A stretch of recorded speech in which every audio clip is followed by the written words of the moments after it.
spiritual journey, I've been moved by Elizabeth Gilbert's phenomenal book. It was a year-long journey of eating, praying, and finally loving. You ask yourself those burning, essential questions in your life. Who am I? Where did I come from? Where am I going? What am I here for? Elizabeth Gilbert's Eat, Pray, Love became an international phenomenon. I've been this excited since Bono was here. A New York Times bestseller for over 200 weeks, selling more than 10 million copies worldwide. It even inspired a blockbuster film. Know who you are. Where did you come from? What are you made of? You've got to find your way back home again. Her TED Talk has over 8.5 million views. Don't be afraid. Don't be daunted. If we think about it this way, it starts to change everything. New York Times named her latest novel one of the best books of 2013. And Time magazine calls her one of the 100 most influential people in the world. Way to go, Liz!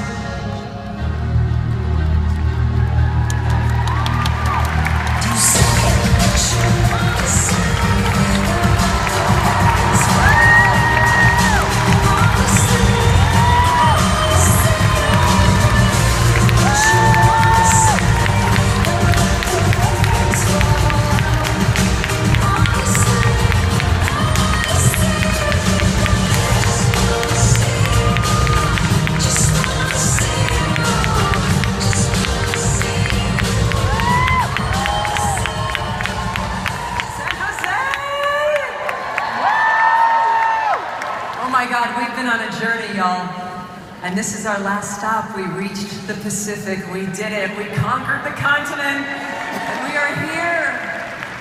It is so good to be here. And I just have to tell you, I am wearing the highest, spikiest, most uncomfortable, hottest red shoes I have ever worn. I do not wear shoes like this. Take a good look. Ruby slippers, everybody.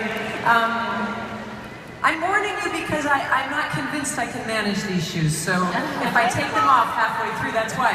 But I wore them today for a reason, and that is because today of all days feels like a day to stand tall in our glory. Am I right, everybody?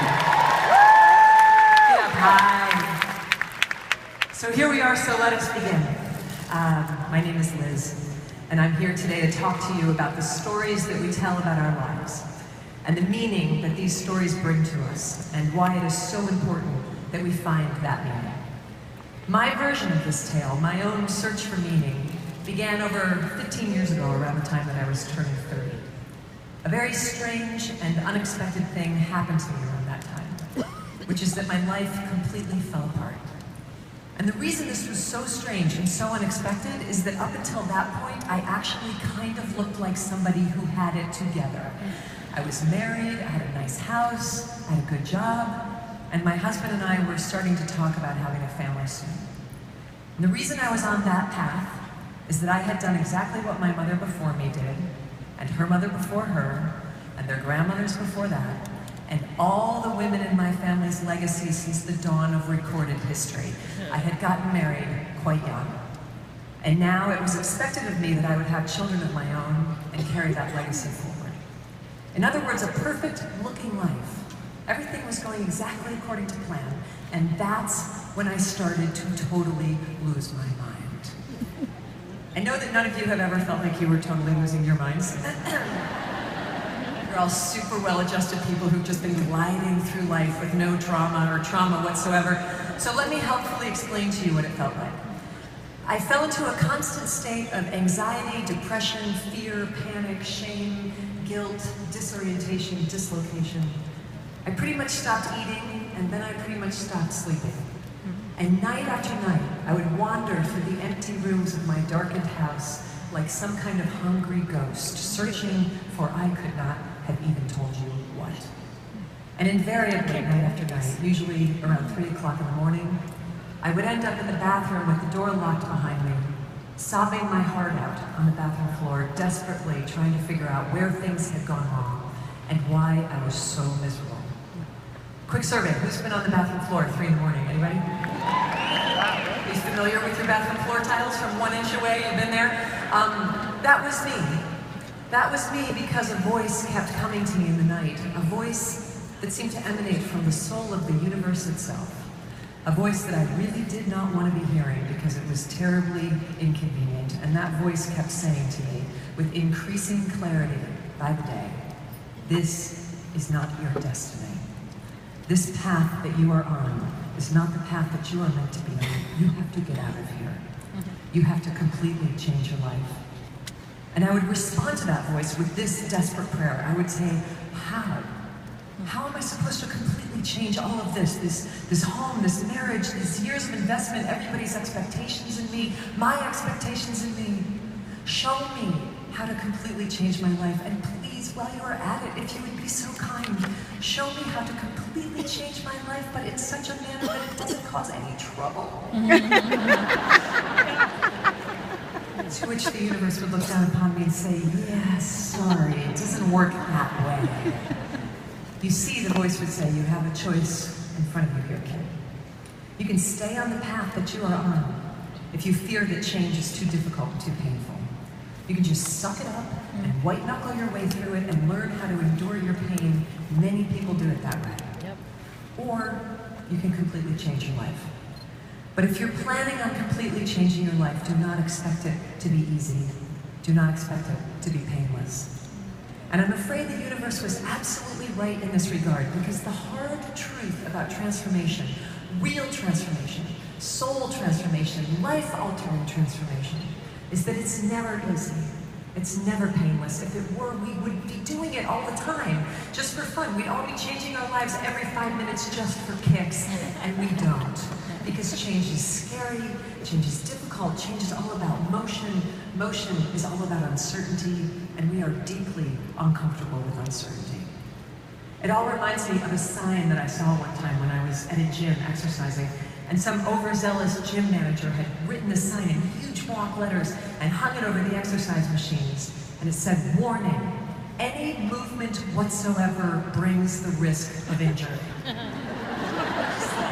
A little absurd and overprotective, definitely written by somebody who did not want to be sued, but also inarguably absolutely true. All movement does bring the risk of injury, which is why all too often in our lives we do not move. We stay stuck, we stay in situations that are not satisfying, we stay in situations that are not working, in situations that are not bringing light or grace to us or to anybody around us. And most of us, myself very much included, we do not tend to make the big changes in life until the day comes when the alternative to transformation becomes unbearable, until staying in a situation the way it is actually starts to feel worse and scarier than the risk of leaving it, until the day that we finally stand in our own truth and maybe start kicking down some doors. And that is a momentous occasion in anybody's life. As the Christian mystic Meister Eckhart wrote 800 years ago, he who would be what he ought to be must stop being what he is. And if you are in that situation right now in your life, if you have reached a point where you've decided or perhaps even announced that you must stop being what you have always been in order to become that which you ought to be, that which you know you are meant to be, then all I can say is, having been there, having stood right on the brink of that important and mighty change, all I can say is, God bless you and hold on tight, because it's going to be a bumpy ride. It really is. Because in between here, the person that you have always been, and here, the person that you must someday become, there lies a vast, wild, dangerous, unexplored territory that you have to somehow figure out how to navigate safely. And the only way I've ever seen it done, the only way I've ever seen anybody get from here to here with their soul and their dignity and their perspective intact, is when they choose to regard that journey as a great and epic quest, as the single most important mission of their entire lives. And that's what I really want to talk to you today about. Quests, missions, crusades, pilgrimages, the brave journeys that we take in our life when we move out of the old and the familiar into the new and the unfamiliar.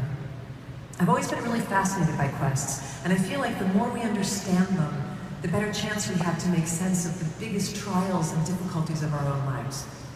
Most of what I've learned about quests over the years, I learned from studying the work of the brilliant 20th century teacher and scholar, Joseph Campbell.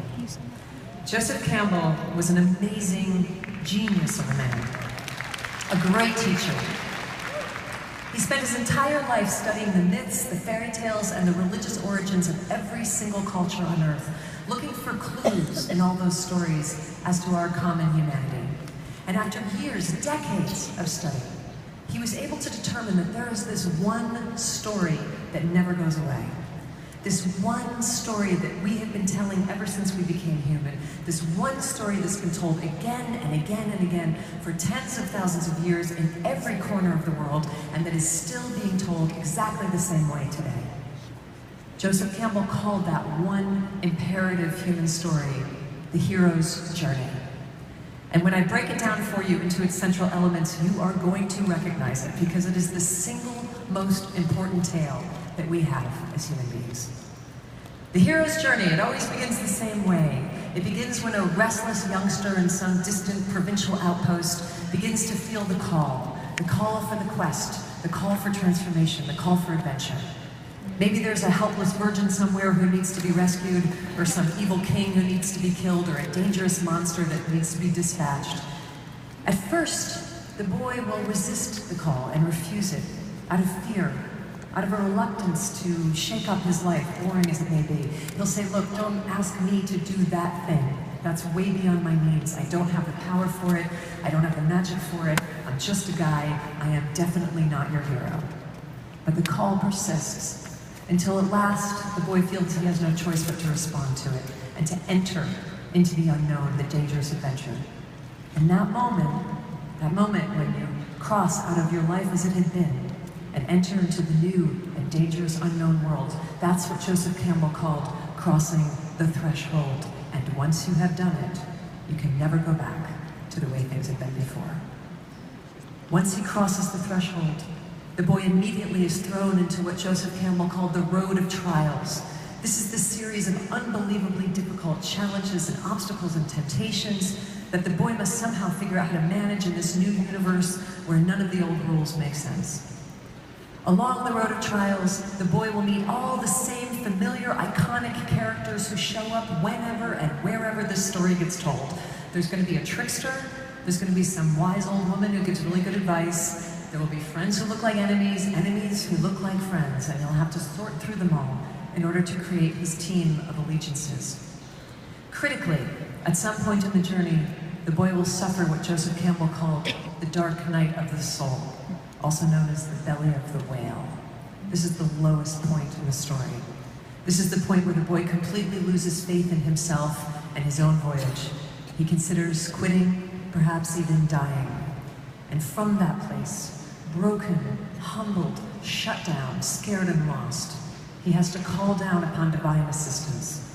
And that supernatural guidance will arrive, and with it, the boy will begin to discover, or rather uncover, talents and powers that he never knew he had before, talents and powers that he is really going to need now as he faces the climax of our story, the great battle. In the course of the great battle, the boy will have to face down whatever it is in the world he is most terrified of. And in that battle, he will lose his fear. And only then will he emerge victorious, a hero at last, to inspire his people for generations to come. Does this story sound familiar? It should. It really should, because it is basically every great epic tale you have ever heard. From Gilgamesh to the Buddha, from Jason and the Argonauts to the Odyssey, from Moses to King David to King Arthur to Bilbo Baggins to Luke Skywalker to Harry Potter to Bambi to Nemo. This is our story. This is the story that we have never stopped telling. It's told exactly the same way in every society on Earth, in every language on Earth. Cultures on opposite sides of the planets who have never had any interaction with each other whatsoever tell this story exactly the same way, to the point that Joseph Campbell argued quite persuasively. The hero's journey is not something that any of us were ever taught. It's not something that any of us ever consciously learned. The hero's journey is simply who we are. Yeah! It is the single most important story that we have, and as such, threaded into our DNA. This narrative is the guide, it's the directions, it's the story that shows you how to do it, how to survive the tribulations of